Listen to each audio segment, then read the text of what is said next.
Ricordare la figura di Piero Borrozzo, ufficiale del Regio Esercito, medaglia d'oro della Resistenza, che diede la sua vita a soli 22 anni per salvare dalla ferocia nazista la popolazione di Chiusola, un borgo in provincia di La Spezia, in Liguria, dove operava tra le file dei partigiani. Un esempio di dedizione al dovere e di eroismo non comune è quello di questo giovane figlio della Sardegna, originario di Orani, che studiò a Nuoro prima di essere arruolato nell'esercito. Dopo l'8 settembre 1943 fece una scelta netta schierandosi contro la tirannia fascista e l'occupazione tedesca, una lotta contro il nazifascismo che terminò il 5 aprile 1944, quando si sacrificò per salvare degli innocenti che rischiavano di essere fucilati per rappresaglia solo per averlo aiutato. Venne torturato e poi passato per le armi dai nazisti, un esempio per le nuove generazioni che spesso sono alla ricerca di punti di riferimento. La figura di Piero Borrozzo è stata rievocata e onorata oggi in occasione del 74° anniversario del suo sacrificio nell'aula magna dell'Istituto Superiore Ciusa di Nuoro,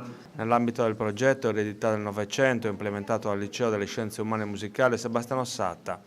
All'evento, coordinato dalla dirigente Carla Marchetti, è intervenuto il giornalista e scrittore Gino Camboni, che all'eroe della Resistenza ha dedicato il libro Il partigiano tenente Piero, che ne ricorda le gesta e l'estremo sacrificio.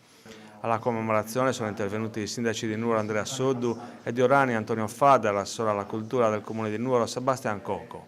A Piero Borrozzo hanno reso omaggio gli studenti degli istituti superiori cittadini.